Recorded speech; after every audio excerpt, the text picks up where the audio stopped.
देखिएगा,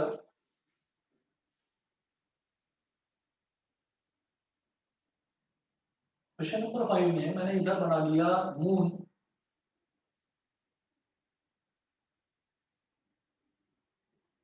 मून है और यहां पर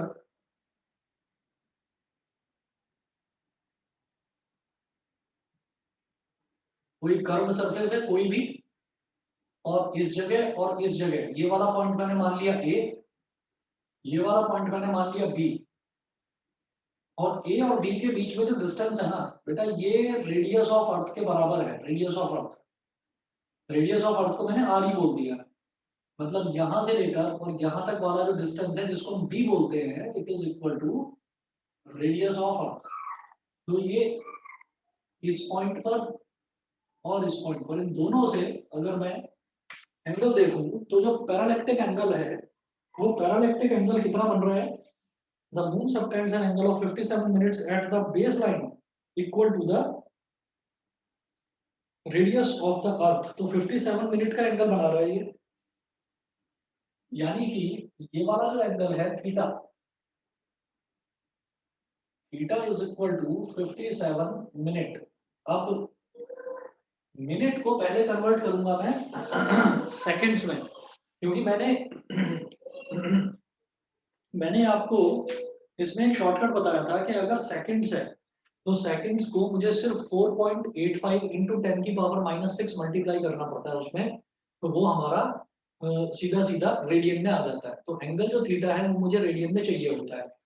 तो अब आप ये देखिएगा कि जैसे ये थीटा हमें दे रखा है 57 मिनट, तो इसको सबसे पहले 60 से मल्टीप्लाई करके मैंने सेकंड्स में कन्वर्ट कर लिया। तो उसके बाद में मैं क्या करूंगा, मल्टीप्लाई करिए तो 6 7 जा 42, 4 कैरी आ गया, 6 5 जा 30 और 4 34, 342 हो गया, आगे जीरो लगाओ, 3420 सेकंड्स हो गया।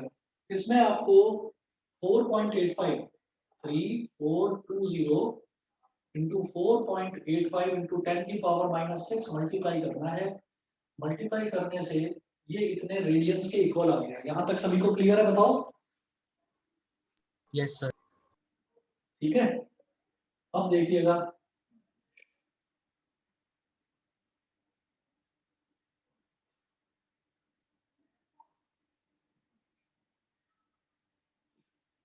ठीक है, तो ये मेरे पास थीटा आ गया। अब वो पूछ रहे हैं कि मुझे ये डिस्टेंस बताना है कि मून से इस पॉइंट का डिस्टेंस कितना है। देखिए, इन्होंने पूछा है कि what is the distance of the moon from the earth, तो अर्थ से उसका डिस्टेंस बताइए। अर्थ का रेडियस कितना दे रखा है? 6.4 इंटू 10 की पावर 6 मीटर, यानी कि बी कितना दे रखा है? 6.4 इंटू 10 की पावर 6 मीटर। वैसे भी याद रखना इतना ही होता है, ना भी दे रखा हो तो रेडियस ऑफ अर्थ याद रखना, 6.4 इंटू 10 की पावर 6 मीटर। अब क्या करेंगे, मैं जानता हूं एस क्या होता है, ये जो डिस्टेंस है एस ये होता है बी अपॉन थीटा।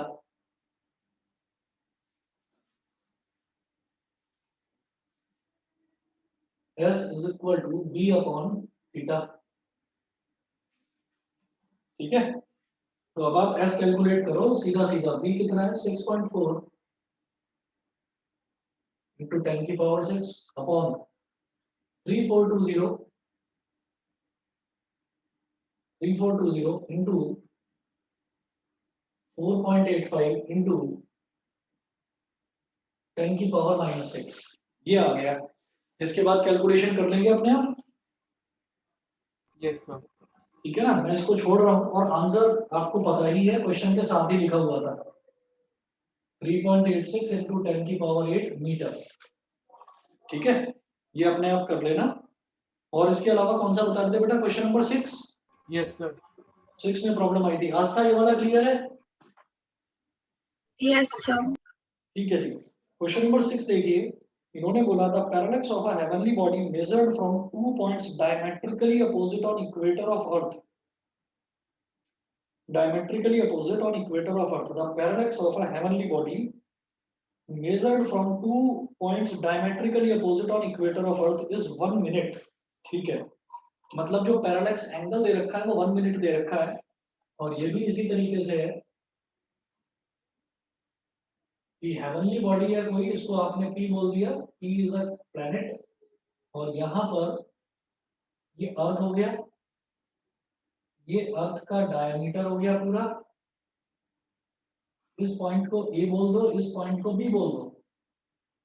तो यहां से पी को देखा गया और इस पॉइंट से इस हेवनली बॉडी को देखा गया, तो जो एंगल बन रहा है वो 1 मिनट बन रहा है, 1 के ऊपर डैश लगा दो बस, 1 मिनट। उसके बाद diametrically opposite, if the radius of the earth is 6400 kilometre, चलो जी, तो रेडियस ऑफ द अर्थ यानी कि यहां से लेकर यहां तक वाला जो है ये बी, ये डायमीटर ऑफ अर्थ हो गया। तो रेडियस कितना दे रखा है, radius of earth is 6400 kilometre, इसका मतलब डायमीटर ऑफ अर्थ ये कितना हो जाएगा, 6400 इंटू 2 किलोमीटर। भाई रेडियस का डबल ही तो होता है डायमीटर, ठीक है।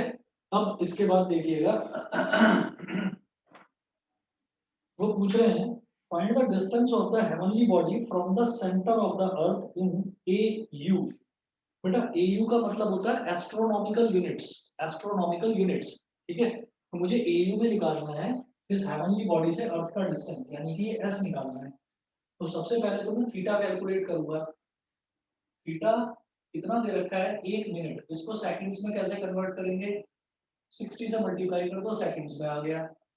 60 मल्टीप्लाइड बाई 4.85 इंटू 10 की पावर -6 कर दिया, तो ये हो गया इतना रेडियंस, मतलब अब थीटा हमारा रेडियन में आ गया।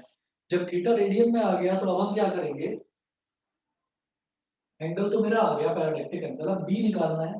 तो बी कितना हो जाएगा, B is equal to diameter of earth, ये कितना हो गया, 2 0 0, 2 0 0, 2 4 8 और 2 6 12, तो 128 100 किलोमीटर, और किलोमीटर नहीं चाहिए होता, मीटर में निकालते हैं। तो 12800 किलोमीटर में कितने मीटर होते हैं, 1000, तो इसके आगे 3 जीरो और लगा दो, 1 2 3, तो ये हमारा हो गया बी। तो बी की वैल्यू आ गई, थीटा की आ गई, एस तो निकाल ही लेंगे, S is equal to B upon theta. B कितना है, 128 के आगे 1 2 3 4 5, ठीक है। और थीटा कितना है, 60 इंटू 4.85 इंटू 10 की पावर -6, ठीक है। अब देखिए एक जीरो से एक जीरो कैंसिल आउट हो गया, 6 को ऊपर ले जाएंगे तो 1 2 3 4, 4 जीरो ये हैं, और 6 10 की पावर 6 ही हो जाएगा, तो ऊपर जाकर 10 की पावर 10 बन जाएगा। 128 अपॉन 6 इंटू 4.85 मल्टीप्लाइड बाई 10 की पावर 10। अब अगर इसको डिवाइड करेंगे तो डिवाइड करके वैल्यू आ रही है 4.4 इंटू 10 की पावर 10 मीटर। मैं सीधा कर रहा हूँ कैलकुलेशन में, टाइम वेस्ट नहीं कर रहा हूँ, वो आप लोग अपने आप कर लेना। 4.4 इंटू 10 की पावर 10 मीटर, समझ गए।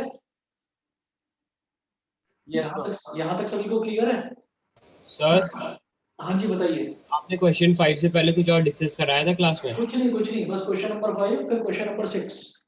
Okay sir. वो सर ठीक है, आपने पिछली बार वो डायमेंशन का जो क्वेश्चन बीच में छोड़ दिया था उसका आंसर बता दीजिए। अभी बता रहा हूँ, पहले ये कर लें। अब आप ये देखिए, ये हमारा एस आ गया, यानी कि इस हेवनली बॉडी से अर्थ का डिस्टेंस आ गया इतना मीटर। लेकिन वो बोल रहे हैं कि आपको इसको एस्ट्रोनॉमिकल यूनिट्स में निकालना है। तो 1 AU is equal to 1.5 into 10 की पावर 11 मीटर, ठीक है।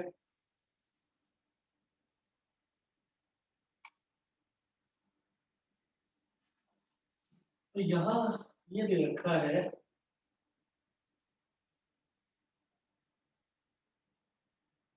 ये हमें याद करनी पड़ेगी कि 1 AU कितना है और ना उसका ना ना एक कुछ नहीं, इतनी सारी यूनिट्स याद करने की जरूरत नहीं है, काफी सारी चीजें ये एग्जाम में देते हैं हम,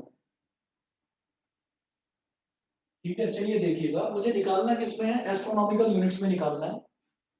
तो कैसे करेंगे, देखो जो निकालना है जिस टर्म में, उसको राइट हैंड साइड में रखते हैं। तो क्या दे रखा है, 1.5 इंटू 10 की पावर 11 मीटर, 1.5 इंटू 10 की power 11 metre is equal to 1 AU, तो 1 metre is equal to 1 upon 1.5 into 10 की पावर 11 AU। यहां तक मुझे लगता है सबको क्लियर हो गया होगा कि 1 मीटर में इतने AU होते हैं, तो 4.4 इंटू 10 की पावर 10 मीटर में कितना हो गया? इट implies that 4.4 इंटू 10 की पावर 10 मीटर, इसमें कितने AU हो जाएंगे? 1 अपॉन 1.5 इंटू 10 की पावर 11 मल्टीप्लाइड बाई 4.4 इंटू 10 की पावर 10। ठीक है, तो अब 10 की पावर 10 से ये कट गया, नीचे बस एक 10 बचा, ऊपर है 4.4, नीचे है 1.5 मल्टीप्लाइड बाई 10। पॉइंट गया, इस पॉइंट से पॉइंट कर गया, और 15 2 जा 30, 44 माइनस 30 कितना हो गया? 14। हाँ 14 हो गया, और उसके आगे जीरो लगाया तो 140, तो 15 9 जा 135, 140 माइनस 135 5 हो गया, 5 के आगे जीरो लगाया, 5 के आगे जीरो लगाया तो 15 3 जा 45, अब बार बार 5 5 आता चला जाएगा। ये हो गया बेटा 2.93 इंटू 10 की पावर -1 एस्ट्रोनॉमिकल यूनिट्स। बताइए क्लियर है? ठीक है ना? Yes, और sir. 10 की पावर -1 ना लिखो तो 0.293 AU भी लिख सकते हो। बताइए सभी को इतना समझ में आ गया? Yes sir. Yes, sir. चलिए जी, फिर उसके बाद मैंने आपको डायमेंशनल फॉर्मूला के 10-12 एग्जांपल्स या 8-10 एग्जांपल शायद कल करवाए थे। उसके बाद डायमेंशनल फॉर्मूला डिड्यूस करने का एक एग्जांपल कराया था और एक होमवर्क में दिया था, ये सिंपल पेंडुलम वाला। तो सिंपल पेंडुलम वाला जो है, इसमें इन्होंने बोला था कि जो टाइम पीरियड है ना, एक सिंपल पेंडुलम का टाइम पीरियड आपको निकालना है, and the time period depends on mass of the bob. Mass को क्या बोला है? Small M, mass of the bob. उसके अलावा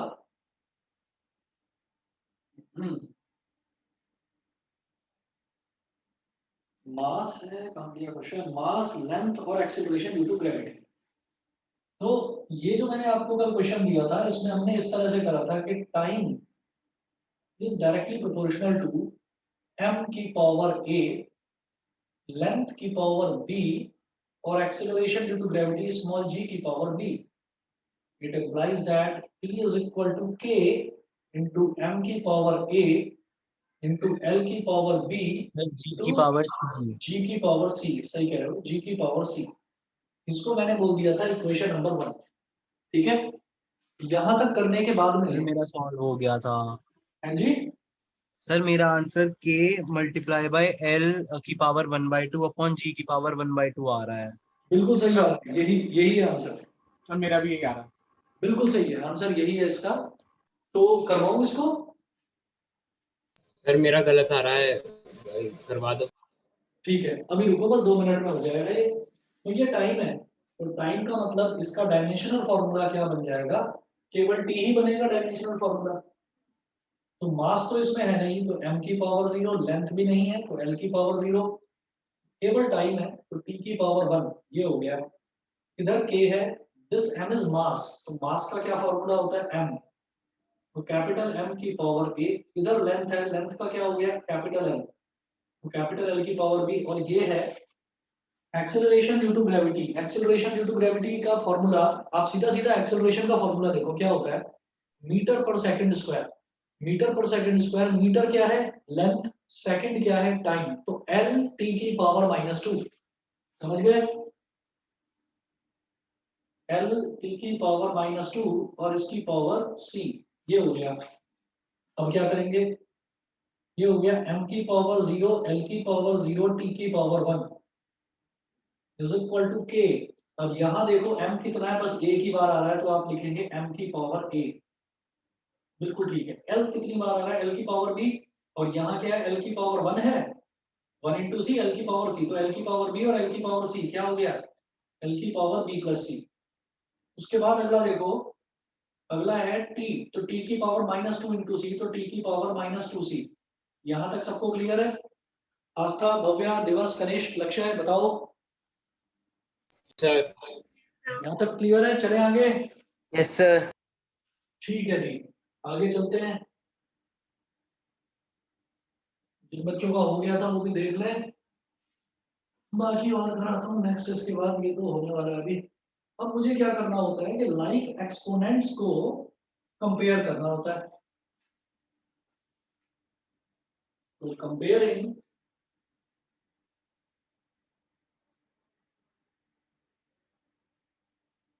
the like exponents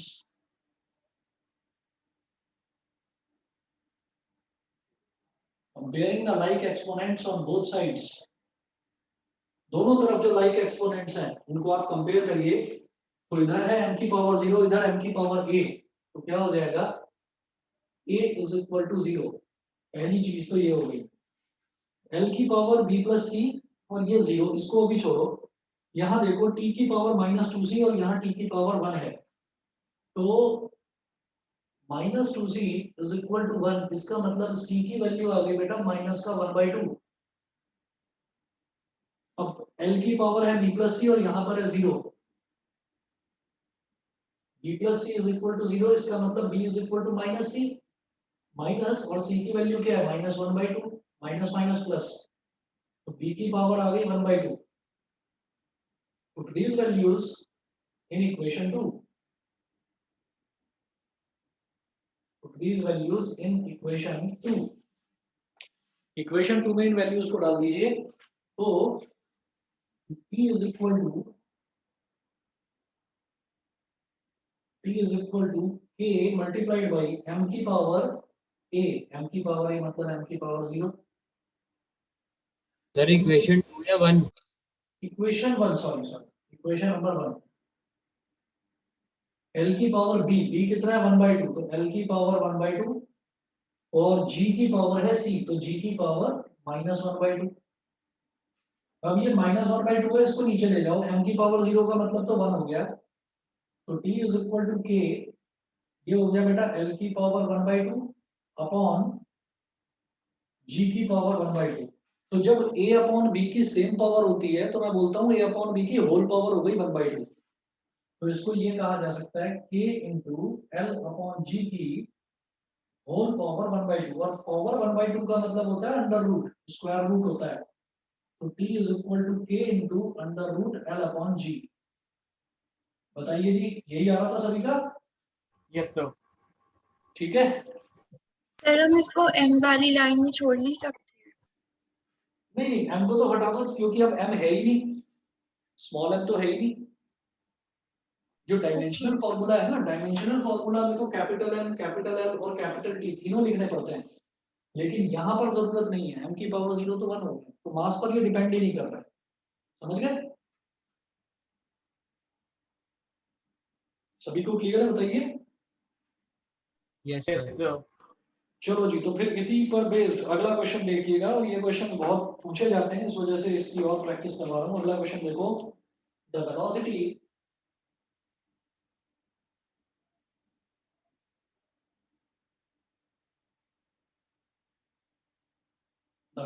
small v of water waves depends on the wavelength.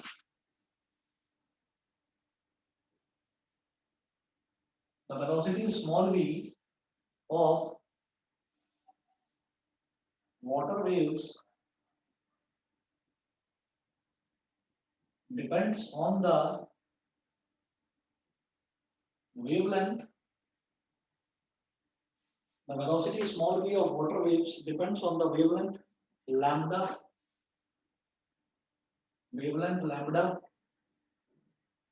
comma, density of water rho, density of water rho, comma, thing, and the acceleration due to gravity small g full stop deduced by the method of dimensions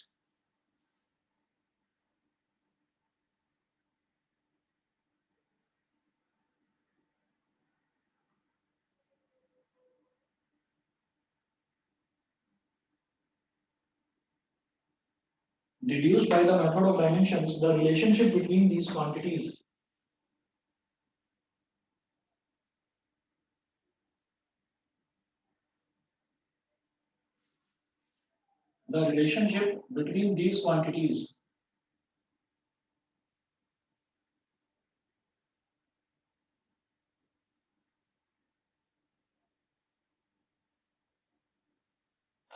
ठीक है। अब जरा देखिएगा,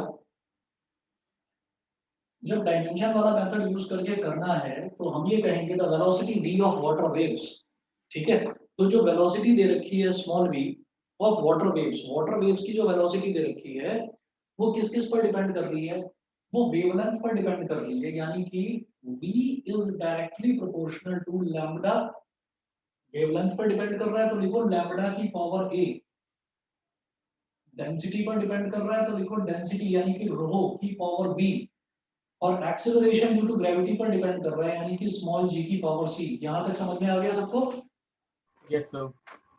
ठीक है, Bhavya clear है इतना? Yes sir. Anshit बताओ। Yes sir. Anmol? Yes sir. ठीक है जी, चलता हूँ आगे। अब जरा देखो, अब मैंने कहा कि v is equal to k into lambda की पावर a इंटू रो की पावर b इंटू g की पावर c। घबराने की जरूरत नहीं है, लैम्बडा रो देखकर घबराने की जरूरत नहीं है। सबसे पहली बात तो ये है वेवलेंथ।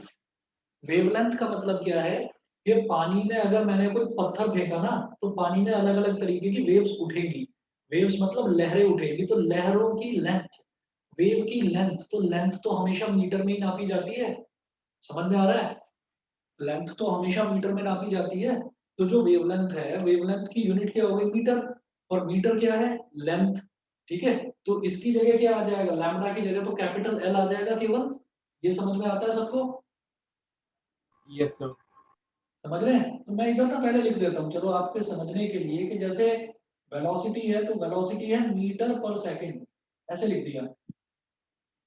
जो लैम्बडा है, लैम्बडा होता है मीटर में, ठीक है। तो मैं अभी मीटर लिख रहा हूँ। और जो ये डेंसिटी है, डेंसिटी क्या होता है, डेंसिटी होता है बेटा मास अपॉन वॉल्यूम। तो यहाँ पर मास क्या होगा किलोग्राम में, और वॉल्यूम क्या होगी मीटर क्यूब में। तो किलोग्राम पर मीटर क्यूब, मतलब मैं यहाँ पर ये यूनिट्स लिख रहा हूँ ताकि आपको समझ में आ जाए कि मास अपॉन वॉल्यूम किलोग्राम पर मीटर क्यूब। और ये जो होता है इसको क्या बोलते हैं, metre per second square. Acceleration due to gravity का होता है मीटर पर सेकंड स्क्वायर। समझ गए? तो जैसे किलोग्राम पर मीटर क्यूब। अच्छा चलो, जैसे यहाँ की बात करता हूँ, तो ये आप ये वाला काम जो मैंने करा है ये आप रफ में कर लेना समझने के लिए अपने। यहाँ पर मत लिखना, नहीं तो आप भी कंफ्यूज होगे, टीचर भी कंफ्यूज होएगा। तो ये जो मैंने सारी चीज लिखी है ना, ये बेटा डायमेंशनल फॉर्मूला नहीं है, ये यूनिट्स हैं। वेलोसिटी की unit metre per second. Wavelength, wavelength ये सिंपली वेव की लेंथ ही तो है, तो इसकी यूनिट मीटर में आएगी। ये क्या है डेंसिटी, तो डेंसिटी क्या होता है मास अपॉन वॉल्यूम। मास क्या होता है किलोग्राम में, वॉल्यूम क्या होता है मीटर क्यूब में, और ये क्या होता है मीटर पर सेकंड स्क्वायर। तो यहाँ से अब मैं इनके डायमेंशनल फॉर्मूला बड़े इजीली बना सकता हूँ। तो डायमेंशनल फॉर्मूला मैं इस तरफ कर रहा हूँ। आस्था समझ में आ रहा है? Yes sir. ठीक है, दिवस, Yes, sir. लक्ष्य, कनिष्क, Yes, sir.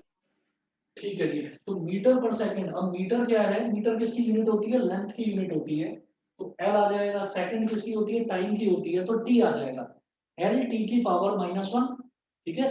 मास यहाँ पर नहीं है तो जबरदस्ती लिख देना एम की पावर 0। तो मैं इधर लिख रहा हूँ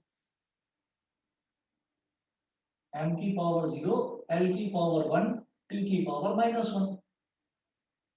L is for metre, T is for second, तो एम एस की पावर -1 आ गया। उसके बाद इज इक्वल टू के यहाँ पर केवल लेंथ है, तो लेंथ मतलब मीटर है, मीटर मतलब लेंथ है, तो L की पावर A, L की पावर A, यहाँ पर है किलोग्राम पर मीटर क्यूब, है ना, तो मीटर क्यूब अपॉन में है, यानी कि मीटर की पावर -3 है। मीटर क्या होता है लेंथ, तो L की पावर -3 है। किलोग्राम क्या होता है मास, यानी कि M की पावर 1 है, M की पावर 1 और लेंथ की पावर -3, बस इतना लिखो। इसकी पावर में आ गया B, ठीक है, इसकी पावर में आ गया B। मास और लेंथ का क्यूब अभी -1, ठीक है। लेंथ मीटर, मीटर यानी कि लेंथ, और S यानी कि सेकंड, तो L T की पावर -2, L T की पावर -2 और इसकी होल पावर हो गई C। एक स्टेप दोबारा लिखो, M की पावर 0, L की पावर 1, T की power -1 is equal to K। अब जरा देखो M कहाँ कहाँ पर है, केवल यहाँ है, M की पावर 1 इंटू B, तो ये हो गया M की पावर B। अब देखो L कहाँ कहाँ पर है, L की पावर A, L की पावर -3B, L की पावर C, तो L की पावर A -3B और प्लस का C। अब देखो T कहाँ कहाँ पर है, यहाँ भी नहीं, यहाँ भी नहीं, केवल यहाँ, तो T की पावर -2C। यहाँ तक बता दीजिए सब बच्चों को, क्लियर? Yes, sir. चलिए ठीक है, ठीक है जी, बहुत बढ़िया। अगर समझ में आ रहा है तो बहुत बढ़िया। इस चैप्टर का सबसे मुश्किल वाला पोर्शन हम कर रहे हैं, अगर ये आपको क्लियर है तो बहुत अच्छी बात है, फिर ये चैप्टर आपका क्लियर ही है लगभग। तो देखो अब मैं क्या करूंगा, comparing the like exponents on both sides,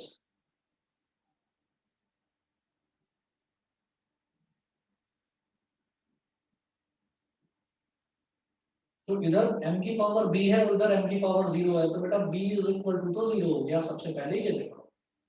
फिर देखो इधर t की पावर -2c है और इधर t की पावर -1 है, तो -2c is equal to -1, minus से माइनस कर दिया तो c की वैल्यू हो गई 1/2।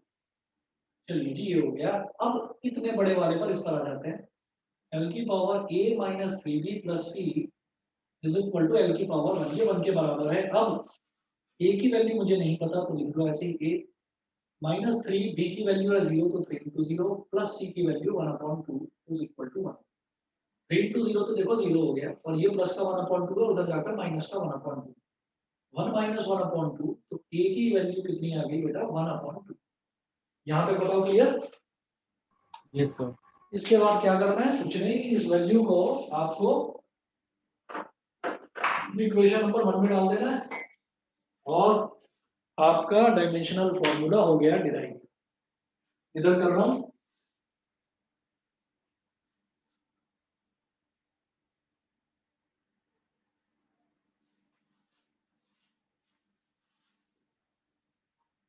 हम लिखेंगे put these values in equation number 1।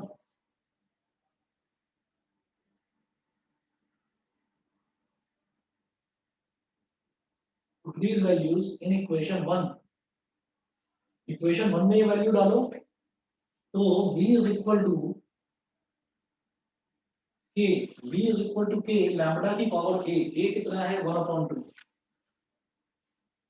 Lambda की पावर 1/2, ठीक है। रो की पावर b कितना है 0, तो रो की पावर 0, ठीक है। c कितना है, c भी 1/2 है, तो g की पावर 1/2। अब एनीथिंग टू द पावर 0 तो 1 हो जाता है, तो ये रो वाली तरफ तो खत्म हो गई। v is equal to k into lambda की पावर 1/2, g की पावर 1/2, तो ऐसे लिखा जा सकता है लैम्बडा इंटू g की होल पावर 1/2, और पावर 1/2 का मतलब होता है अंडर रूट, तो v is equal to k into under root lambda g। बताइए जी, क्लियर है?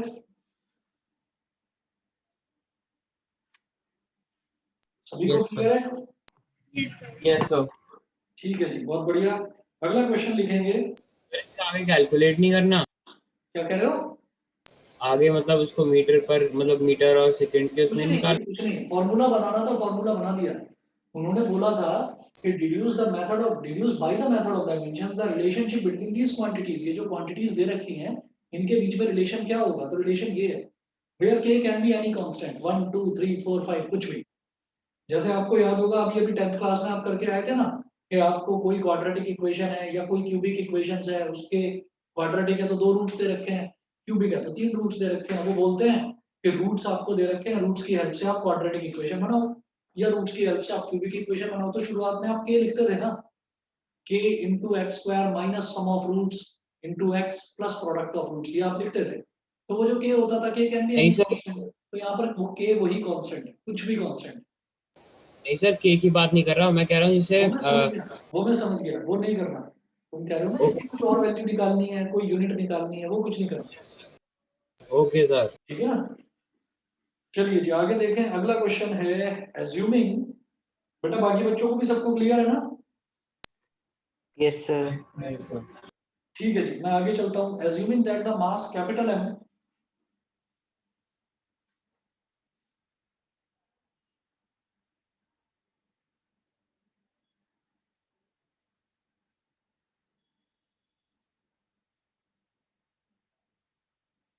assuming that the mass capital N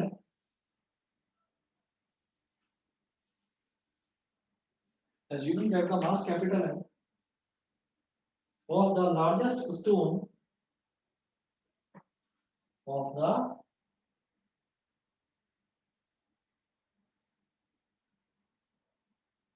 largest stone that can be moved by a flowing river, that can be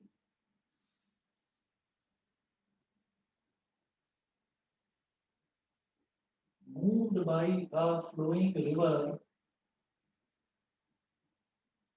that can be moved by a flowing river depends upon V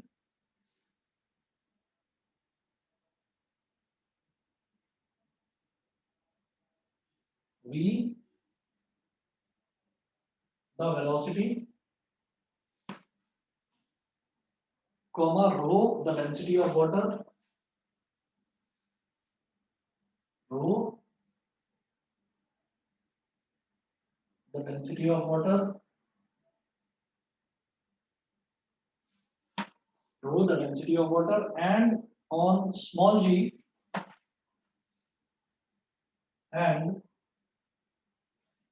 on small g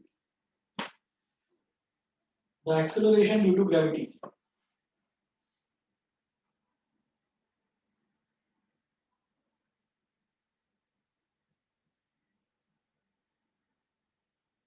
The acceleration due to gravity.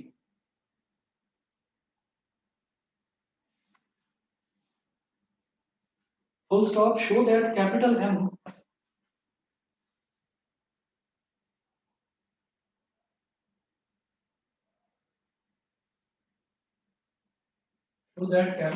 varies with the sixth power of the velocity of flow.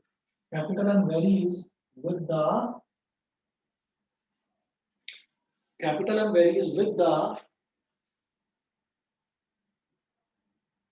sixth power of the velocity of flow. Sixth power of the velocity of flow.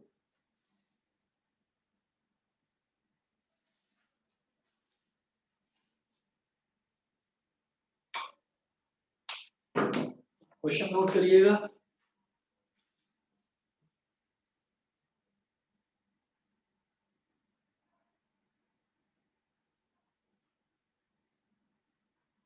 अगर मुझे units and measurement में कोई भी question ऐसा दे रखा होता है जिसमें मुझे अलग अलग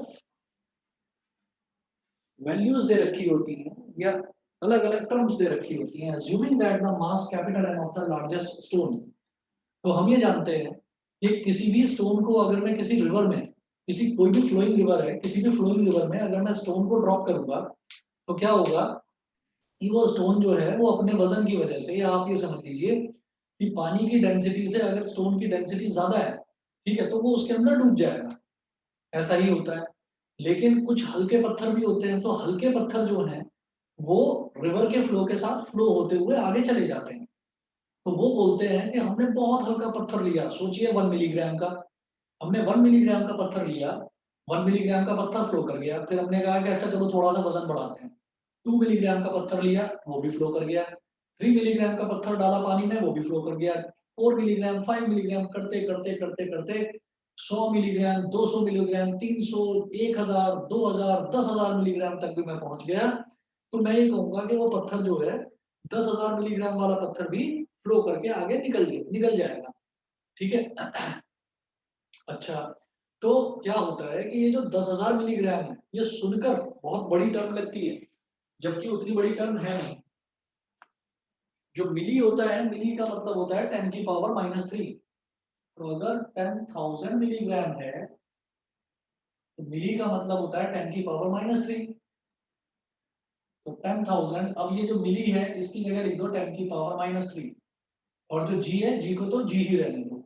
तो 10 की पावर -3 अगर इसके डिनोमिनेटर में आ जाएगा तो क्या आ जाएगा, 1000 आ गया नीचे, 3 जीरो से 3 जीरो कट गया, तो 10 ग्राम बहुत छोटी टर्म होती है, ठीक है। 10 ग्राम एक बहुत हल्की क्वांटिटी होती है। तो ये 10 ग्राम का था, हम बढ़ाते गए, हमने ये कहा कि बढ़ते बढ़ते बढ़ते बढ़ते वो 100 ग्राम तक पहुंच गया, तो 100 ग्राम तक का पत्थर जो है वो तो फ्लो कर जाता था, लेकिन उससे ज्यादा ग्राम का अगर मैं पत्थर बढ़ा देता हूँ, उससे जरा सा भी ज्यादा मैं वजन बढ़ाता हूँ, तो फिर वो पत्थर डूब जाता है, फिर वो फ्लो नहीं कर पाता, ठीक है ना। तो इन्होंने ये बोला, assuming that the mass capital of the largest stone मतलब बड़े से बड़ा, हमने धीरे धीरे धीरे धीरे हम वजन बढ़ाते गए, तो वजन बढ़ाते हमें ये पता चला कि जो सबसे बड़ा पत्थर है उसका मास कैपिटल एम है, इसको वो रिवर अपने साथ बहाकर आगे ले जाएगी। यहाँ तक क्लियर है, पहला जो स्टेटमेंट है। Yes, sir. यहाँ तक सभी को क्लियर है, क्योंकि मैं जानता हूँ कि अगर मैं पानी में पत्थर फेंकूंगा वो डूब जाएगा, तो कोई हल्का पत्थर तो होगा ना कि जो फ्लो कर जाएगा, तो वही हमने कहा कि हल्के वाले तो सारे के सारे फ्लो करते जाएंगे, तो हल्के का धीरे धीरे धीरे धीरे वजन बढ़ाते गए, ये चेक करने के लिए कि सबसे बड़ा पत्थर कौन सा होगा और उसका वजन कितना होगा जो डूबेगा नहीं और फ्लो कर जाएगा। तो हमने कहा कि सबसे बड़ा पत्थर मास कैपिटल एम का है, वो तो फ्लो कर जाएगा, लेकिन उससे बड़ा अगर आप बढ़ाओगे तो फिर वो डूब जाएगा। चलो जी, अब इन्होंने कहा कि ये जो मास एम है ना उस पत्थर का, ये किस किस चीज पर डिपेंड करता है, वेलोसिटी v और density rho of the water की वेलोसिटी v पर डिपेंड करता है, डेंसिटी रो पर डिपेंड करता है, और acceleration due to gravity small g पर, तो ये इन तीन टर्म्स पर डिपेंड करता है। आगे वो पूछ रहे हैं, show that capital M varies with the sixth power of the velocity of flow. इस चीज पर बाद में आएंगे, जब आपको ये दे दिया ना कैपिटल एम किस किस पर, v पर, रो पर और g पर डिपेंड करता है, तो सबसे पहले इसका डायमेंशनल फॉर्मूला डिराइव करो, उसके बाद आप देखोगे कि अपने आप ये क्वेश्चन होता चला जाएगा।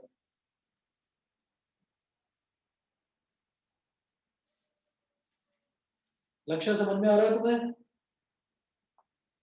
सर यहाँ पर 6 पावर से इनका मतलब क्या है? बेटा आ रहा हूँ, बस 2 मिनट रुक जाओ दिवस। 6 पावर का मतलब ये है कि पावर 6 आनी चाहिए, इसकी वेलोसिटी की पावर 6 आनी चाहिए, मतलब जो मैं फॉर्मूला डिराइव करूंगा ना उस फॉर्मूले में जो वेलोसिटी है उसकी पावर 6 आनी चाहिए। जैसे यहाँ पर जो वेवलेंथ था उसकी पावर क्या आ रही थी, 1/2, तो जो मैं फॉर्मूला डिराइव करूंगा उसमें वेलोसिटी की पावर 6 आनी चाहिए। समझ गए? Okay sir. हाँ, बस इससे इसका इनका ये मतलब है। अब जरा देखो क्या करना है, इसमें वही तरीका है, आप लोग खुद भी अब तो समझ गए होंगे कैसे करना है, हम वही करेंगे इस क्वेश्चन में जो हर क्वेश्चन में करते आ रहे हैं कि m is directly proportional to, किस किस पर डिपेंड कर रहा है, एक तो v पर, v की पावर a, और किस पर, रो पर, रो की पावर b, और किस पर, g पर, तो g की power c।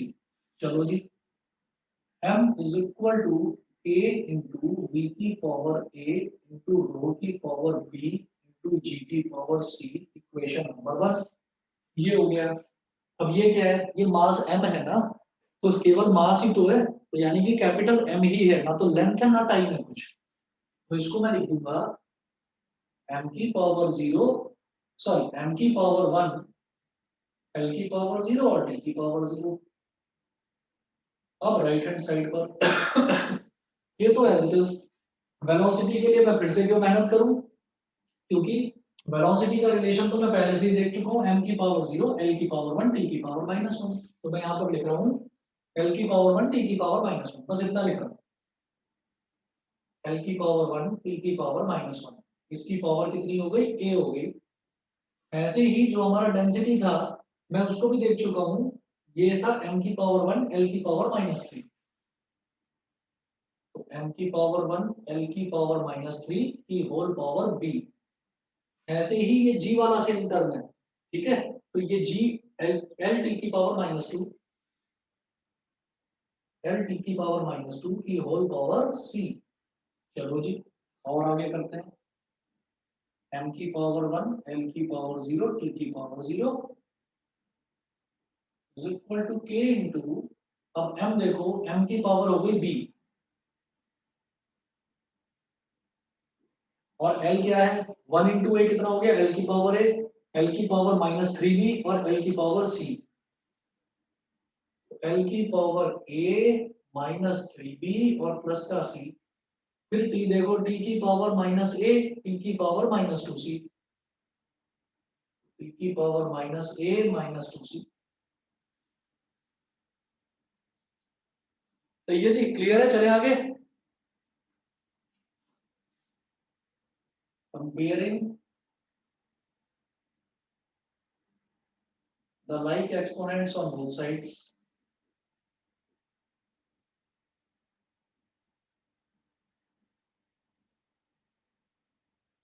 Comparing the like exponents on both sides.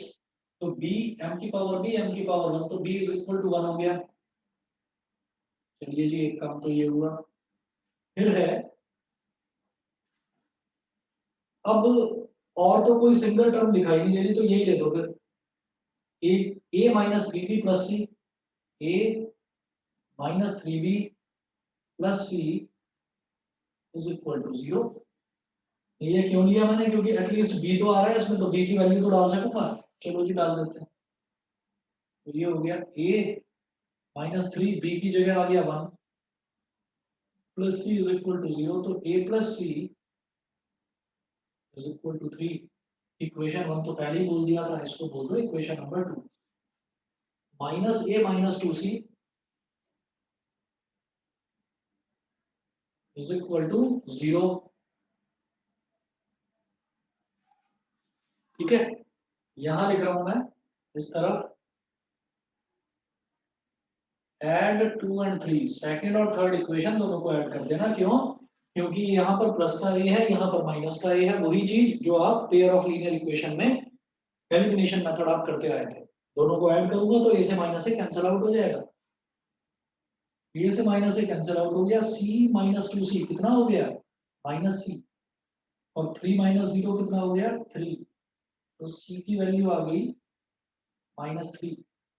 यहाँ तक क्लियर है सभी को। Yes Yes, sir. sir. चलो जी c की वैल्यू तो आ गई -3। अब निकालनी बाकी रह गई a की वैल्यू। अब a की वैल्यू निकालने के लिए इक्वेशन 2 या इक्वेशन 3 में किसी में भी c की वैल्यू डाल दो।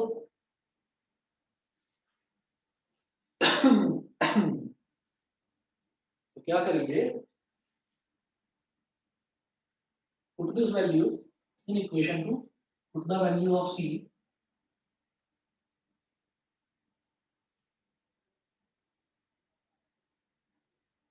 the value of c in equation number 3।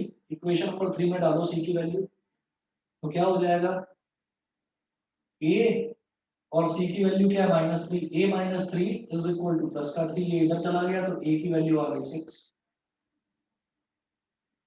put the values of a b and c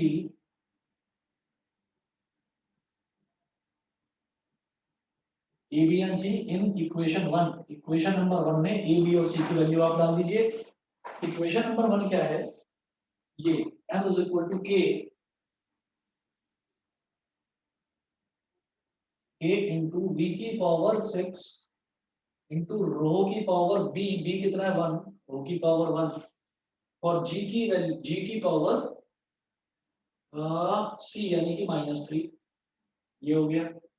g की पावर 3 को तो नीचे ला सकते हैं, तो m is equal to k v की power 6 into rho upon g cube.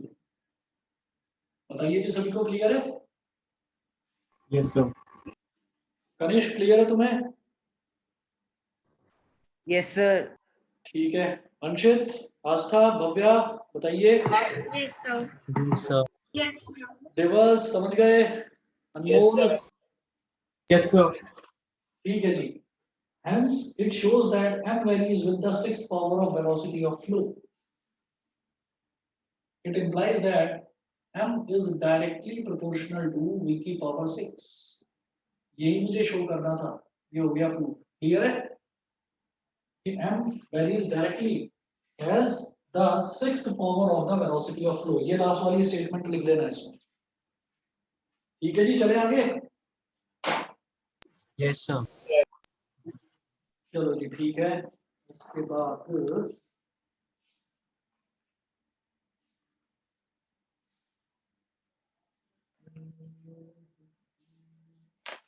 Errors वाला आपका क्वेश्चन बचता है इसमें, और एरर्स के बाद बस लास्ट आपका एरर्स वाला बचा होगा, और तो कुछ नहीं फिनिश हुआ। चलिए जी, इसके बाद बस एक पोर्शन और आपका बचा हुआ है। ठीक है, अब ये बताओ, इसके और क्वेश्चंस मैं करवाऊं या आपको भेज दूं, कर लोगे? Sir, भेज देना। है ना, मैं भेज दूंगा। इंटरेस्टिंग क्वेश्चंस हैं, सारे क्वेश्चनों का तरीका एक ही है, तो मैं हर एक क्वेश्चन कराऊं, इट विल बी बेटर कि मैं आपको भेज दूंगा। तो ये आप करना, मैं आपको 3 या 4 क्वेश्चन भेजूंगा इसके, ठीक है। उसके बाद है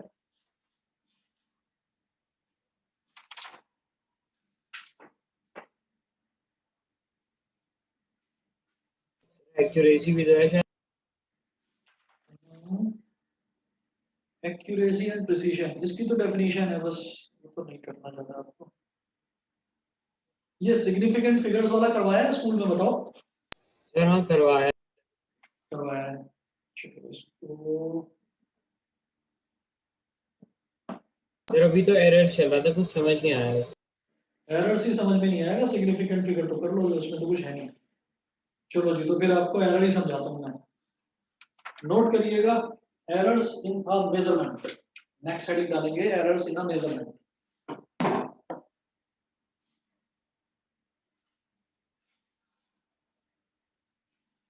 ये क्वेश्चन कर लिया था ना सबने, नोट बिठा दूं पूरा? Yes, sir. ठीक है।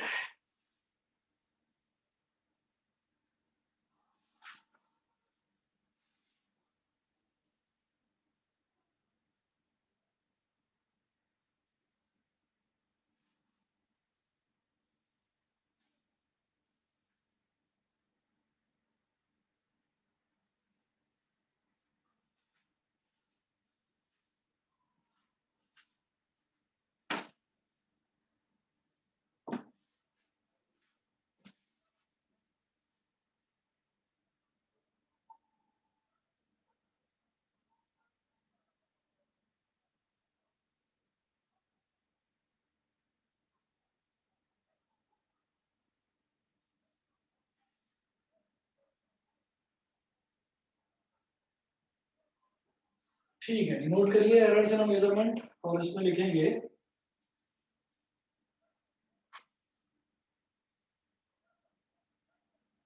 the error in a measurement is equal to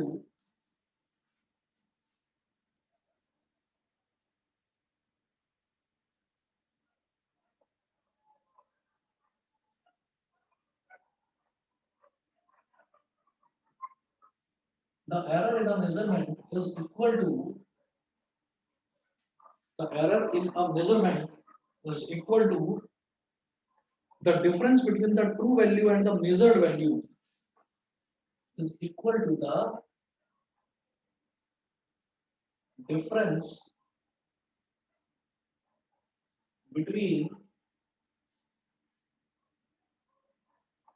the true value and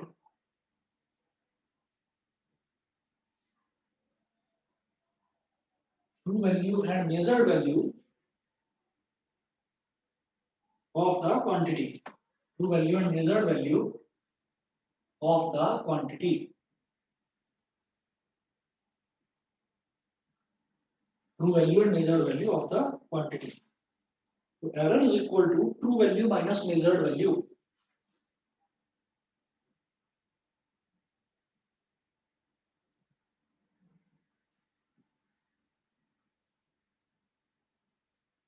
sir accuracy और प्रिसीजन से कुछ क्वेश्चन नहीं आता?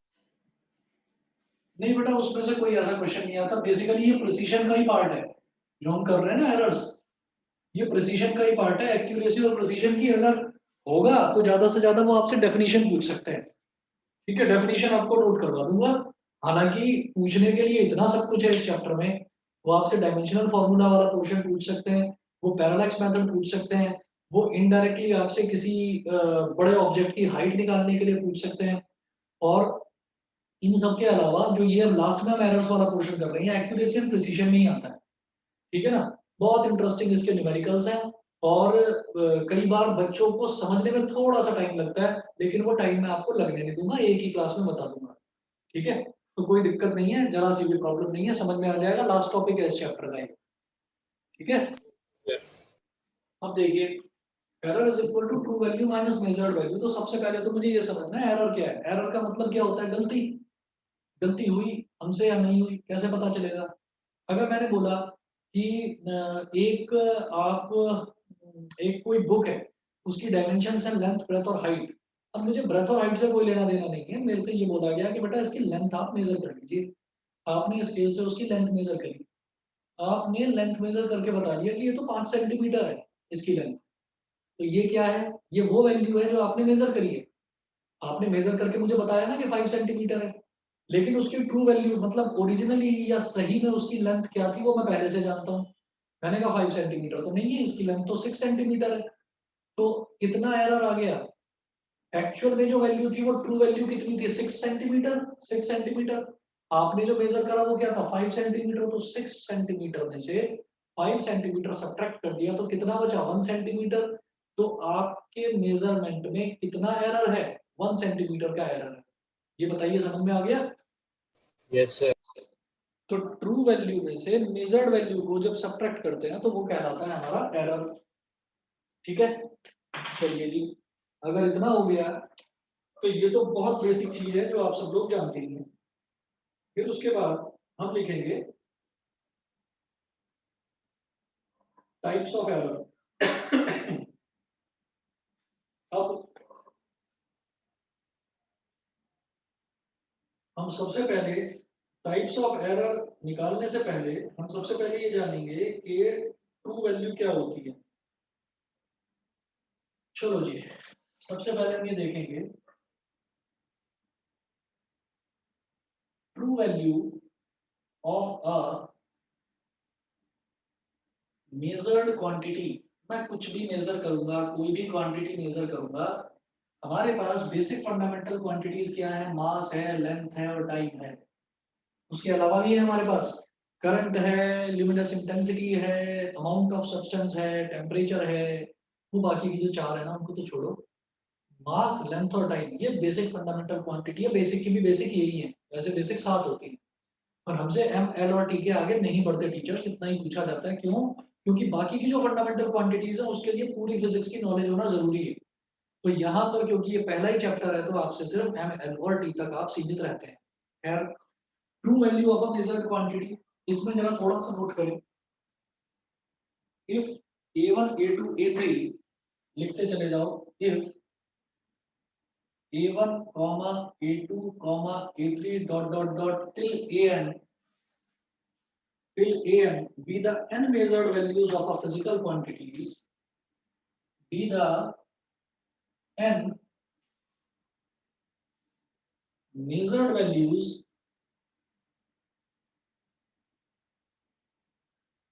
of a physical quantity. If a1 a2 a3 dot dot dot till an be the n measured values of a physical quantity, then its true value then its true value is given as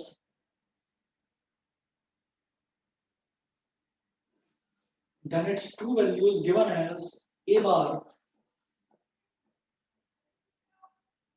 is equal to a1 plus a2 plus a3 plus dot dot dot till an upon n. कुछ जाना पहचाना सा लग रहा है ये formula? Sir ये mean तो का formula है। बिल्कुल सही, ये मीन का फॉर्मूला है। क्या होता है कि जैसे मान लो मैं किसी दिन में बैठा हुआ हूँ, मेरे पास टाइम ही टाइम है और मैं सुबह से लेकर रात तक मैं न्यूज ही न्यूज देखता जा रहा हूँ, ठीक है। और मैं इतना पागल हो गया हूँ न्यूज देखने के पीछे कि वो जो टेम्परेचर बताते हैं ना कि इस टाइम इतना टेम्परेचर है दिल्ली का, इस टाइम इतना टेम्परेचर है मुंबई का, मैं वो सारे के सारे टेम्परेचर भी देख रहा हूँ, ठीक है। तो वो जो टेम्परेचर है वो टेम्परेचर हर घंटे दिखाते हैं, कोई भी न्यूज चैनल हो हर घंटे आपको टेम्परेचर जरूर दिखाएगा। वो बीच का जो एक ब्रेक आता है उस ब्रेक में फटाफट लिखा हुआ आ जाता है कि सभी सिटीज में टेम्परेचर कितना है। तो इसका मतलब दिन में 24 घंटे जो न्यूज चैनल्स चलते रहते हैं तो उसमें आपको पूरे 24 के 24 घंटे हर घंटे आपको टेम्परेचर बताया जाता है। तो आपके पास टेम्परेचर की कितनी वैल्यूज आ गई? आपके पास टेम्परेचर की वैल्यू आ गई 24, क्योंकि 24 घंटे आपने टीवी देखा और 24 घंटे आपने सारे के सारे टेम्परेचर वैल्यूज देखी। तो अब नेक्स्ट डे आता है न्यूज़पेपर, न्यूज़पेपर में लिखा हुआ आता है कि कल टेम्परेचर इतना था। तो ये क्या मतलब? आप कहोगे इसको तो 24 अलग अलग वैल्यूज देनी चाहिए, ये तो एक ही टेम्परेचर दे रहा है कि कल टेम्परेचर 41 डिग्री सेल्सियस था। तो वो उन्होंने पता है क्या करा, वो जो 24 की 24 वैल्यूज थी उन 24 की 24 वैल्यूज को सम कर दिया और उनको 24 से डिवाइड कर दिया, मतलब मीन वैल्यू निकाल ली उनकी। That mean value is called true value. तो अगर मेरे पास कोई भी क्वांटिटी है, अगर कोई भी क्वांटिटी है, फॉर एग्जांपल मैं सुबह उठा, मैं बड़ा एक्सरसाइज वगैरह कर रहा हूँ, डाइट वाइट कर रहा हूँ, बड़ा ध्यान दे रहा हूँ सेहत पर, तो मैं सुबह सुबह उठा, मैंने सुबह उठते ही अपना वजन चेक किया, फिर मैंने 1 घंटे बाद वजन चेक किया कि मैंने अभी थोड़ा सा पानी पिया, वजन चेक किया, फिर मैंने थोड़ी चाय पी ली, वजन चेक करा, फिर थोड़ा नाश्ता कर लिया, वजन चेक करा। तो दिन में मैंने 50 बार अपना वजन चेक कर लिया कि मैं देख रहा हूँ मेरा वजन कितना कितना कितना कितना कितना है। तो मैंने दिन में 50 बार अपना वजन चेक करा, तो वो जो 50 वैल्यूज हैं उन 50 की 50 वैल्यूज को ऐड करो और डिवाइड बाई 50 कर दो, तो वो कहलाती है वैल्यू ट्रू वैल्यू। तो ये ट्रू वैल्यू होती है। ये सबको समझ में आ गया? Yes sir. ठीक है जी। अब उसके बाद में अगला आप लिखेंगे types of errors.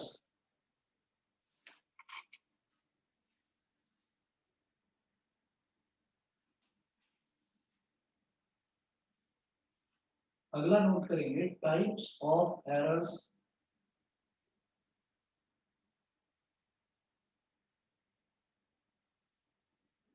Types of errors में बेटा पहला लिखेंगे एब्सोल्यूट एरर।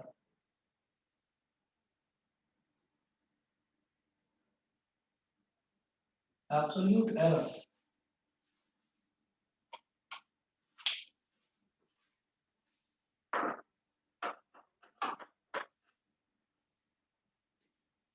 एब्सोल्यूट एरर में लिखेंगे the magnitude of the difference between the true value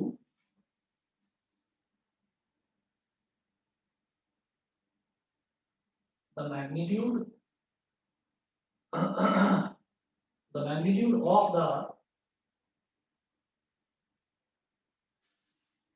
the magnitude of the difference between the magnitude of the difference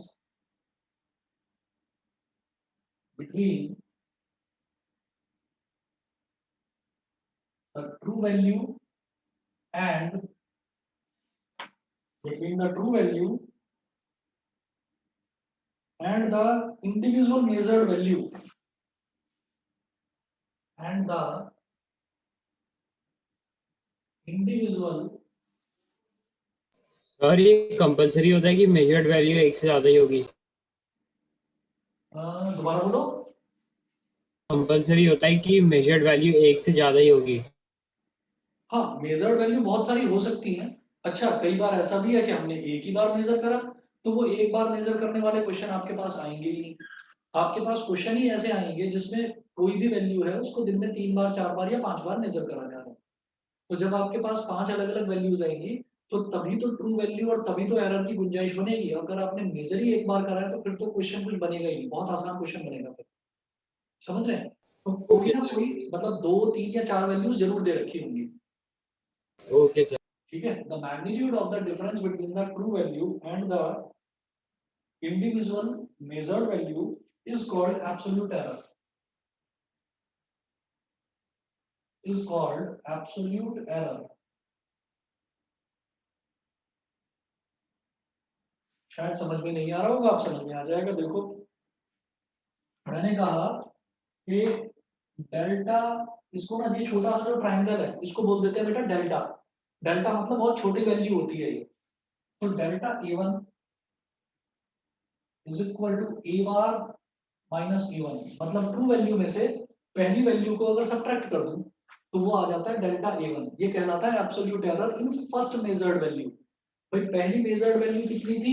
A1 थी, और total जो मैंने पूरी ट्रू वैल्यू निकाली तो ट्रू वैल्यू में से अगर A1 को सब्ट्रैक्ट कर दूं तो डेल्टा A1 आ जाता है। ऐसे ही अगर ट्रू वैल्यू में से A2 को सब्ट्रैक्ट कर दूंगा तो क्या आ जाएगा? Delta A2। ऐसे ही अगर ट्रू वैल्यू में से A3 को सब्ट्रैक्ट कर देंगे तो ये आ जाएगा डेल्टा A3। ऐसे ही करते करते अगर ट्रू वैल्यू में से an को सब्ट्रैक्ट कर देंगे तो ये आ जाएगा डेल्टा an। ये बता दीजिए एब्सोल्यूट एरर सभी को क्लियर है कि नहीं? Yes sir.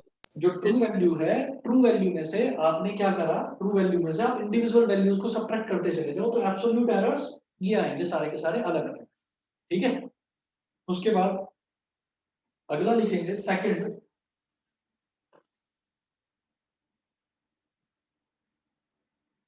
मीन और फाइनल एब्सोल्यूट एरर। मीन और फाइनल एब्सोल्यूट, मीन और फाइनल एब्सोल्यूट एरर।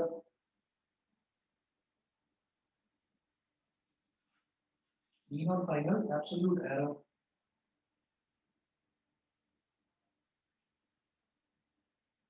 ठीक है, नाम से ही समझ में आ रहा होगा, ये जो एब्सोल्यूट एरर है इन सबका मीन निकाल लो।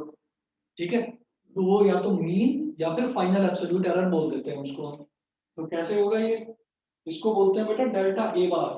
जब जो इंडिविजुअल मेजर्ड वैल्यूज हैं उनके मीन को हमने ए बार बोला तो ये वाला जो है इन सबके मीन को मैं डेल्टा ए बार बोल दूंगा। Simple, delta A bar is equal to, लेकिन इसमें एक काम है इंपॉर्टेंट जो करना है, मैं लिख रहा हूं यहां पर डेल्टा A1 ऐसे लिखेंगे मॉडुलस के अंदर। मॉडुलस, मॉडुलस मतलब एक लाइन इधर बना लो, बताता हूँ वो भी क्या होता है। Plus delta A2। यही तो था, इसके अंदर की वैल्यू हमेशा पॉजिटिव होती है। हाँ जी हाँ जी हाँ जी। Plus delta A3 plus dot dot dot dot modulus of delta AN upon n। क्या होता है? मॉडुलस जो है वो मॉडुलस क्यों लिया जाता है? क्योंकि क्या है कि ये वैल्यू नेगेटिव भी आ सकती है, हो सकता है ट्रू वैल्यू छोटा हो और इंडिविजुअल मेजर्ड वैल्यू बड़ी हो, तो ये नेगेटिव भी आ सकती है और ये पॉजिटिव भी आ सकती है। तो अगर मान लीजिए -3 होगा और इसका मैं मॉड निकालूंगा तो बेटा वो +3 हो जाएगा, और +3 का मॉड अगर निकालेंगे तो वो हमेशा +3 ही आएगा। ऐसे ही -2 का मॉड निकालेंगे तो वो +2 आएगा, और +2 का मॉड तो +2 आता ही है। तो मॉडुलस अगर किसी भी टर्म के आगे मॉडुलस लगा देते हैं तो उसका रिजल्ट हमेशा पॉजिटिव नंबर ही आता है। ये सबको समझ में आ गया? Yes, sir. ये सभी को Yes, क्लियर है? sir. बताइए। ठीक है बेटा, चलूं आगे? सर अगर √3 को मॉड्यूलस के अंदर लिखा तो क्या लिखेंगे? दोबारा बोलो, किसको? √3 को। √3 को मॉडुलस के अंदर ऐसे, और √3 की वैल्यू क्या होती है? 1.732। 1.732 तो अपने आप ही पॉजिटिव टर्म है, तो 1.732 ही आ जाएगा इस तरह से। ओके सर, मतलब √3 की वैल्यू लिखेंगे हम। बस √3 की वैल्यू, भाई सीधी सीधी बात है। मॉडुलस का काम सिर्फ इतना होता है, पॉजिटिव का तो वो कुछ बिगाड़ता नहीं, पॉजिटिव तो पॉजिटिव ही रहता है, लेकिन नेगेटिव को वो पॉजिटिव बना देता है। समझ गए? Okay sir. बस मॉडुलस का सिर्फ और सिर्फ इतना काम होता है। सभी को क्लियर है? बताइए बेटा। आस्था, Bhavya, Kanishka. Yes, sir. Yes, sir. Yes, sir. चलिए जी ठीक है, अगला देखते हैं। ये हो गया मीन और फाइनल एब्सोल्यूट एरर। तो ये हमारा सेकंड टाइप का एरर हुआ। थर्ड देखिएगा, थर्ड है रिलेटिव एरर। थर्ड है relative error.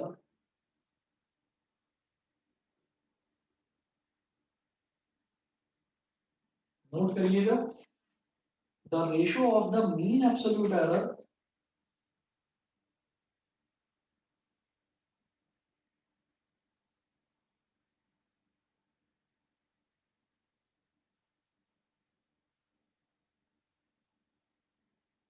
the ratio of the mean absolute error to the true value of the measured quantity to the true value of the measured quantity, the ratio of the mean absolute error to the true value of the measured quantity is called relative error. Is called relative error.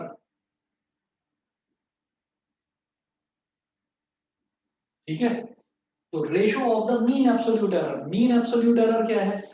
ये जो mean absolute error ही तो निकाला है मैंने, delta A bar, delta A bar upon the ratio of the mean absolute error to the true value. True value क्या था? True value ये था ए बार, तो delta A bar upon A bar is equal to, जैसे आप S बनाते हैं ना, एस, एस फॉर स्प्रिंग, है ना, तो उस एस को ऐसे बना दो, ऐसे एस बनाकर यहां से ऐसे बंद कर दो इसको, समझ गए? एस बनाकर उसको यहां से बंद कर दो, इसको बोलते हैं बेटा डेल, इसको बोलते हैं डेल, और डेल के आगे लिख दो A. Del A is equal to delta A bar upon A bar. समझ गए सभी बच्चे? रिलेटिव एरर को लिखने का ये तरीका, जैसे कि ट्रू वैल्यू को लिखने का तरीका होता है ए बार, जैसे कि हमारा जो इंडिविजुअल एरर्स हैं, एब्सोल्यूट एरर्स को लिखने का तरीका होता है delta A one, delta A two, delta ए3 dot dot dot till delta N. Mean absolute error को लिखने का तरीका होता है delta A bar, relative error को लिखने का तरीका होता है डेल ए, इसको बोलते हैं बेटा डेल ए। समझ गए? Yes, Yes, sir. sir.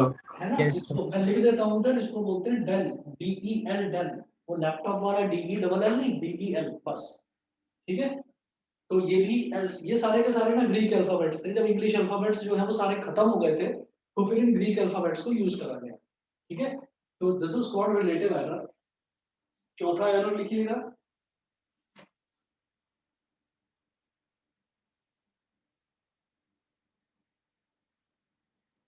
Fourth type of error is percentage error. Percentage error, इसमें हम लिखेंगे the relative error expressed in percent.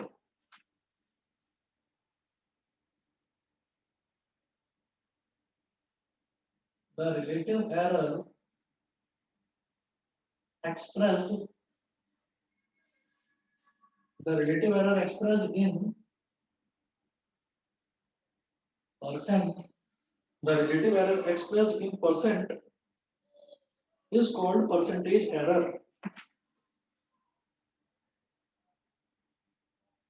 Is called percentage error. Is called percentage error. अब इसको लिखा कैसे जाता है वो देखिएगा। ये मैंने अभी रिलेटिव एरर निकाला है ना, रिलेटिव एरर क्या है? Del A. ठीक है, तो जो रिलेटिव एरर आ जाए ना, उसमें 100 को मल्टीप्लाई कर देना, बस वो आ गया आपका परसेंटेज एरर। ठीक है, तो percentage error is equal to, इधर ऐसे लिख देते हैं इसको, percentage error is equal to क्या था? Delta A bar upon A bar multiply by 100, बस। और ये वाला एरर हमेशा परसेंटेज में आएगा। बताइए जी, सभी को क्लियर है इतना? Yes, sir. ठीक है, तो बस आज इतना कर लीजिए, और अगर आप लोग कंफर्टेबल हो तो मैं कल दोपहर में आपकी क्लास ले सकता हूँ 1 बजे। Yes, sir. कल दोपहर में 1 Yes, बजे sir. क्लास लूंगा, और 99% आई एम श्योर कि कल ये चैप्टर खत्म हो जाएगा। ठीक है, और मैथ्स वाले बच्चों को बता देता हूँ कि कल जो है 12 बजे मैथ्स की क्लास होगी, 12 से 1 मैथ्स और 1 से 2 फिजिक्स। ठीक है, ओके सर। सर मैथ्स में आप नया चैप्टर शुरू कराओगे? नहीं मैथ्स में हम क्या कर रहे थे, सेट्स कर रहे थे ना। तो सेट्स में जो मिसलेनियस वाला पोर्शन है, तो मिसलेनियस के सिर्फ एग्जांपल कराए थे। मिसलेनियस के जो डाउट्स हो वो आप मेरे से कल पूछ लेना। अगर कोई डाउट्स नहीं होंगे तो फिर मैं नया चैप्टर स्टार्ट करा दूंगा रिलेशन से पूछ। ठीक है बेटा, सभी को क्लियर है मेरी बात? Yes, sir.